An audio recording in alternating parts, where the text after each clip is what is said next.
शुरुआत में हमें वेनिस दिखाया जाता है जब एक ऑक्शन में काफी कीमती चीजों की नीलामी होनी होती है, जिस वजह से बारी बारी अमीर लोग मास्क पहनकर यहाँ पर बैठे हुए हैं। और यहीं पर हम कहानी के मेन कैरेक्टर को देखते हैं, जिसका नाम साइरस है। वह काफी स्मार्ट होता है, जो यहाँ पर अपने साथियों के साथ चोरी का प्लान कर चुका है, क्योंकि वह मास्टरमाइंड होने की वजह से बहुत बेहतरीन तरीके से पहले भी कई बार चोरियां कर चुका है। अब इस नीला की लाइव वीडियो भी लंदन में चल रही होती है। आधे खरीदार तो वेनिस में बैठे होते हैं, जबकि आधे लंदन में बैठे हुए हैं। यही हमें साइरस की टीम के बारे में बताया जाता है, जिनमें से टॉप पर वो खुद है, फिर होती है एक पायलट लड़की, एक है लॉक मास्टर जो हर तरह के मुश्किल लॉक्स को आसानी से तोड़ सकता है। इनके अलावा एक हैकर, एक इनका साथी इंजीनियर और एक बड़ी उम्र का आदमी जो इनका हेल्पर है, वो इनकी चोरी करने में मदद करता है। और इस समय वो भी साइरस के साथ नीलामी में आया हुआ है। यहाँ हर जगह पर कैमरास लगे हुए हैं, जिन पर पुलिस की नजर होती है। और सबसे सीनियर पुलिस ऑफिसर, जिसका नाम एबी है, वो काफी समय पहले सायरे से मिली हुई थी, जहां पर इनकी दोस्ती हो गई थी। पर जब एबी को पता चला कि वो कितना बड़ा चोर है, तो एक मिशन पर उसने साइरस को भी पकड़ने का प्लान बनाया। लेकिन वो काफी स्मार्ट था, इसीलिए साइरस वहां से भाग गया। लेकिन इस बार एबी अपनी टीम के साथ पूरी तरह से तैयार होती है, यानी कि साइरस जैसे ही चोरी करेगा वो उसको रंगे हाथों पकड़ लेंगे। जिसके बाद हम देखते हैं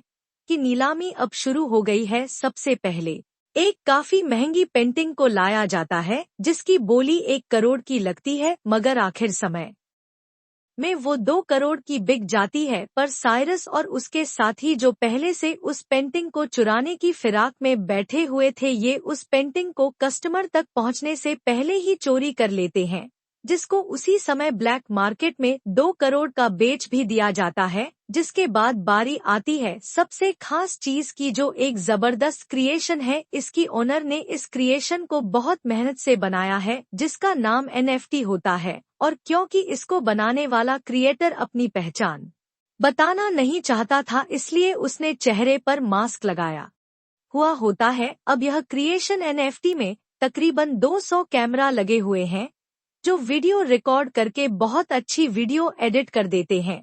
अब इसकी नीलामी शुरू होती है, जिसके प्राइस बढ़ते ही रहते हैं। लेकिन तभी साइरस की टीम की हैकर यहाँ पर अपना काम करती है। वो एक बटन दबाती है और साथ में बोलती है लिफ्ट। ऐसा होते ही वहाँ की सारी लाइट्स बंद हो जाती हैं, धमाके होने लगते हैं, जिस वजह से हर तरफ अफरा तफरी बच जाती है। अब जहाँ अमीर लोग भागने का सोच रहे होते हैं, यहाँ साइरस अपना काम करता है, जबकि वो 2.5 करोड़ की बोली भी साइरस ने खुद नहीं लगाई होती है। इसीलिए वो अब एनएफटी के क्रिएटर के पास आता है और उसको कहता है कि आप मेरे ठिकाने पर आ जाओ, जो एक शिप है, एनएफटी भी वहीं पर लाई जाएगी और हम आपको पैसे भी वहीं पर दे देंगे। अब वो सारी चीजें ऊपर बैठी एवी देख रही होती है, इसीलिए वो सरस को पकड़ने के लिए खुद भी जाती है और अपने साथियों को भी लगा देती है। पर साइरस और उसकी टीम जो यहाँ से भाग रहे थे, उनके पीछे पीछे एबी और उसकी टीम बढ़ जाती है। वो लोग पहले ऐसे ही भागते रहते हैं, जिसके बाद वो स्पीड बोट में बैठ जाते हैं, जहाँ पुलिस को चकमा देते हुए समुद्र के बीच में आ जाते हैं। इन्होंने बैरियर्स खड़े कर दिए थे, जिससे पुलिस इनके पीछे तक आ जाती है, लेकिन फिर भी ये लोग निकल जाते हैं। ये लोग अपने ठिकाने और शिप में पहुंच जाते हैं, जहां ये एनएफटी के लेनदेन के बाद खूब पार्टी करते हैं। एबी, जो अभी भी छानबीन कर रही होती है, वो नीलामी में आए लोगों के वीडियो को बड़ी गौर से देख रही थी। उसकी नज़र साइरस के साथ ही हेल्पर पर जाती है, जो अभी भी वहीं पर होता है, इसीलिए यह लोग उस तक पहुंचकर उसको पकड़ लेते हैं। उधर पता चलता है कि इन चोरों ने जब एनएफटी को चोरी किया था, तो ब्लैक मार्केट में उसकी कीमत बढ़ती गई, जिसे एक्टिवेट करने के लिए इन्हें उसके असली मालिक की जरूरत थी। इसलिए ये उस क्रिएटर को उठा लाते हैं, आधा प्रॉफिट वो उसको दे देते हैं। इससे उन दोनों का फायदा होता है। उधर साइरस की टीम का हेल्पर एबी के साथ ही बैठा हुआ था और वो सभी सवालों के उल्टे सीधे जवाब दे रहा था। एबी कहती है कि मैं तुमको जेल में डाल दूंगी और सबके सामने तुम्हारी सच्चाई ले आओ। अच्छा होगा कि तुम अपनी टीम के बारे में हमको सब कुछ सच बता दो। जिस पर हेल्पर कहता है कि मेरी टीम इस वक्त लंदन में है, अगर उनको पकड़ना है तो तुमको मेरे साथ वहां पर जाना होगा। इसीलिए अब एबी अपने साथियों को लेकर लंदन के पुलिस डिपार्टमेंट में चली जाती है। या उसकी मुलाकात एक और ऑफिसर से होती है जो उसको बताता है कि मुझको सीक्रेट तरीके से पता चला है कि सबसे बड़ा माफिया जिसका नाम लास है, उसने हाल ही में मार्केट के शेयर के साथ हेराफेरी की है, जिस वजह से कीमतें ऊपर नीचे हुई और उसको बहुत प्रॉफिट हुआ। मगर इस प्रॉफिट की वजह से मार्केट या चीजों की कीमतों की उलट पुलट नहीं, बल्कि शहर में कई चीज की उलट पुलट हुई। असल में लास ने डैम का पानी पूरे शहर में फैला दिया है, जिससे वहां पर बाढ़ आ गई है। इस वजह से घर डूब गए हैं, लोगों की जानें चली गई हैं। और अब लार्स बिल्कुल ऐसे ही एक दूसरे शहर के साथ भी करने वाला है, जिसमें लार्स के साथ साथ एक काफी बड़ा माफिया भी शामिल है। और यह काम वो दोनों अगले 2 महीने में अंजाम देने वाले हैं। लार्स उस माफिया को पहले पेमेंट करेगा, जिसके बाद वह डैम के बैरियर्स हटवाने की इजाजत दे देंगे। इस तरह से उस शहर में भी बाढ़ आने से तबाही होगी, पर लार्स उसको जो पैसा पे करेगा वो पैसा नहीं बल्कि सोना होगा, वो भी 1-2 किलो नहीं कि पूरे 10 टन। और अब उनकी इस डील को मुझको तोड़ना है और पेमेंट रुकवाने के लिए मुझको तुम्हारी जरूरत है। एबी कहती है कि मैं इसमें क्या मदद कर सकती हूँ। जिस पर वो ऑफिसर बताता है कि हमें एक ऐसे बंदे की तलाश है जो चोरों की तरह ही सोचकर चोरों को पकड़ सकता है। जाहिर है इस काम के लिए किसी मास्टरमाइंड चोर की जरूरत होगी, और वह कौन है तुम अच्छे से जानती हो। एवी समझ गई थी कि यहाँ पर ये ऑफिसर साइरस की बात कर रहा है, जिस पर एवी फौरन बोलती है कि नहीं नहीं सर, जैसा आप सोच रहे हैं वैसा कुछ नहीं हो सकता। आप चाहते हैं मैं सारस के पास जाकर उससे मदद मांगू और वो हमारी मदद करने को तैयार हो जाएगा, यह नामुमकिन है। जिस पर ऑफिसर कहता है कि अगर साइरस और उसकी टीम ऐसा करने के लिए ना माने तो ना जाने कितने मासूम लोगों की जानें चली जाएंगी। तुम्हें कैसे भी करके उसको मनाना ही होगा ताकि हम लाश को रोक सके। जिसको सुनकर एबी अब मान जाती है और तुरंत पहुंच जाती है सारस के पास। यहाँ पर दोनों एक दूसरे को ही दोष देने लगते हैं कि तुमने मुझको धोखा दिया है, मैंने तुमको नहीं दिया है। पर आखिर में बात खत्म करके साइरस उसके आने की वजह पूछता है, जिस पर एबी कहती है कि तुम्हें मेरे लिए एक चोरी करनी होगी, और उसे एबी वो सारी बात बता देती है जो उस ऑफिसर ने एबी को बताई थी। वो कहती है कि तुम्हें वो सारा सोना चोरी करना होगा। जिसके बाद साइरस ये सारी बात अपने साथियों को बताता है। उसके साथी चौंक जाते हैं,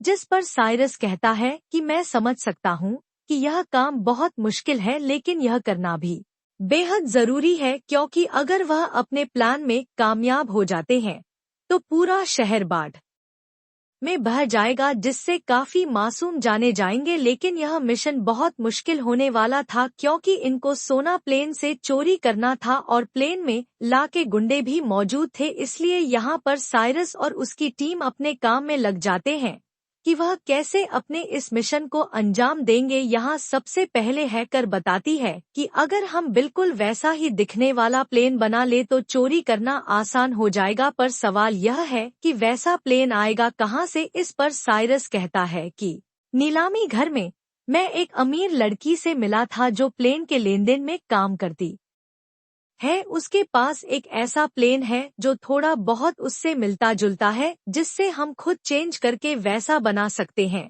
तो हो सकता है कि शायद वो हमको प्लेन दे दे। इसलिए अब ये सारे लोग उस प्लेन डीलर के पास पहुंच जाते हैं, जो इन्हें वही आलिशान प्लेन दिखाती है। ये काफी खूबसूरत भी था, लेकिन इसको उड़ाना मना था, क्योंकि इसमें कई सारे एलईडी ग्लास लगे हुए थे, साथ ही बहुत ज्यादा शोर भी करता था। इसीलिए डीलर अपना प्लेन देने से मना कर देता है। लेकिन ये भी उसको बता देती है कि मैं एक पुलिस वाली हूँ और इस तरह के प्लेन तो रखना वैसे भी इलीगल ही है। और अगर तुमने यह हमको नहीं दिया तो तुमको जेल की हवा खानी होगी। जिस पर आखिर में वो मान जाता है। अब प्लेन तो मिल गया था, लेकिन अगली सबसे बड़ी प्रॉब्लम यह थी कि रडार पर हेराफेरी कैसे की जाएगी, जिसके लिए इन्हें बनाना होगा पीएसआई जो इस तरह के सिग्नल बनाएगा जिससे हवा में दो प्लेन उड़ रहे होंगे, मगर वो सिग्नल सिर्फ एक का ही दिखाएगा। लेकिन यहाँ एक छोटी समस्या थी, मतलब जब ये दोनों प्लेन्स को एक दूसरे के ऊपर नीचे करेंगे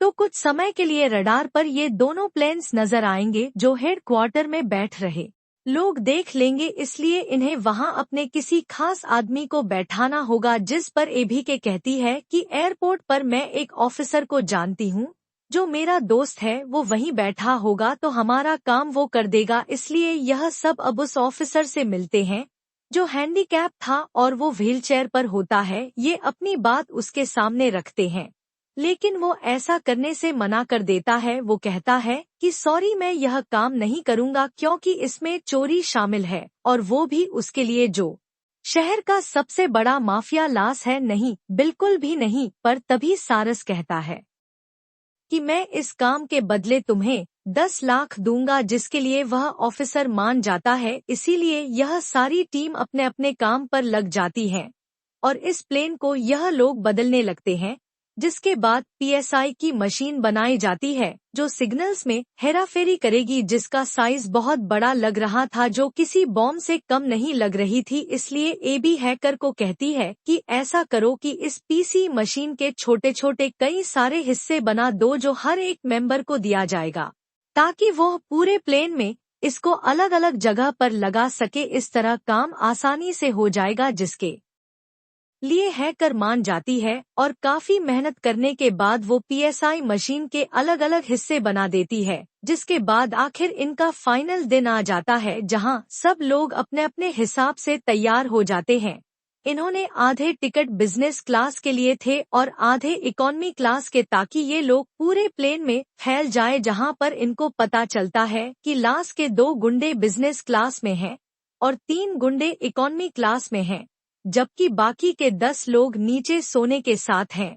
अब ये पूरी टीम अपनी चोरी को अंजाम देने के लिए तैयार होती है। हैकर ने सभी कैमरा को हैक कर लिया होता है ताकि हर एक चीज पर नजर रखी जा सके, जबकि लॉक मास्टर ने अपने हिस्से की पीएसआई मशीन बाथरूम में जाकर लगा भी दी थी। इनका एक साथी डर गया था, इसीलिए वो इस मिशन पर साथ नहीं आया था। तब उसके हिस्से का काम एबी करती है। वो अपने बिजनेस क्लास के बाथरूम में जाकर दूसरी पीएसआई मशीन को वहां पर लगाने लगती है, पर तभी एक झटका लगने की वजह से वो मशीन छूटकर नीचे गिर जाती है, जिससे वो मशीन टूट जाती है। उसके कई सारे टुकड़े हो जाते हैं, जिससे अभी काफी परेशान हो जाती है क्योंकि उसको कैसे भी करके उन टूटे हुए हिस्सों को जोड़ना है और मशीन को फिर से चालू करना होगा। उसको वो हिस्सा वहां पर लगाना जरूरी है, मगर अब गुंडे भी वॉशरूम में आना चाहते थे और अगर उन्होंने ये देख लिया तो उनका प्लान चौपट हो जाएगा। वो सबको शूट करके मार देंगे, लेकिन यहाँ ठीक समय पर साइरस आ जाता है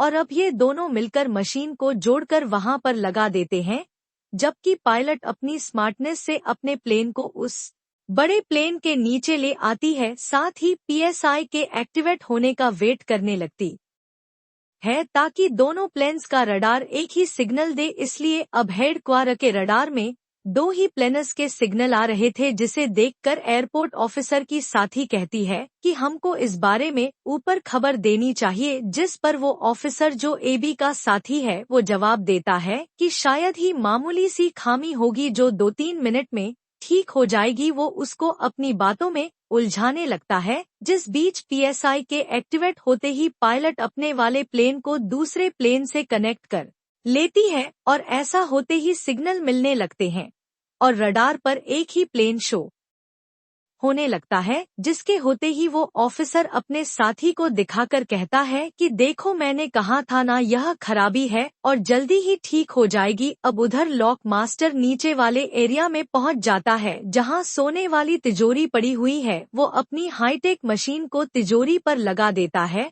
और उसका लॉक तोड़ने की कोशिश करता है, पर इस बीच गुंडों को शक होने लगता है, इसीलिए वो अपने सोने तक पहुंचने की कोशिश करने लगते हैं।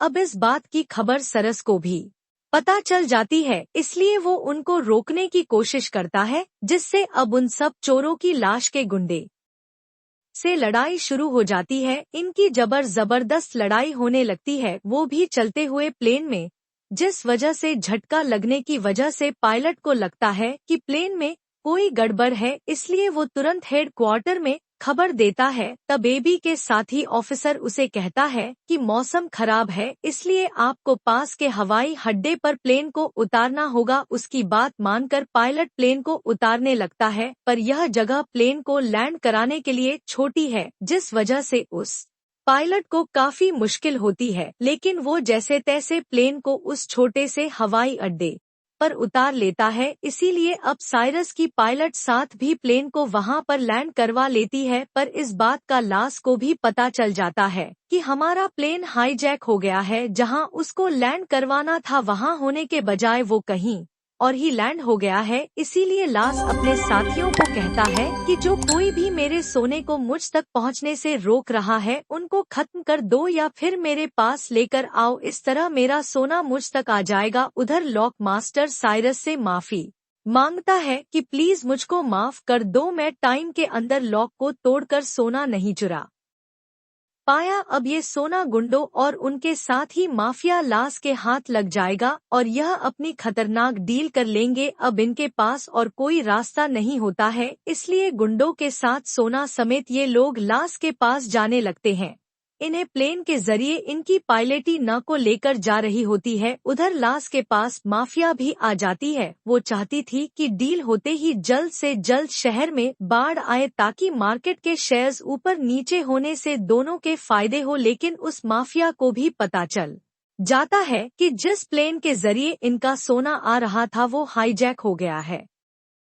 पर 10 उसको समझाता है कि मेरे गुंडों ने सिचुएशन को अपने कंट्रोल में कर लिया है, माल आपको मिल जाएगा, बस डील को कैसे भी करके आज के आज ही फाइनल करना होगा। उधर प्लेन में अभी भी लड़ाई हो रही होती है, जिस वजह से पीएसआई के सारे हिस्से बर्बाद हो जाते हैं।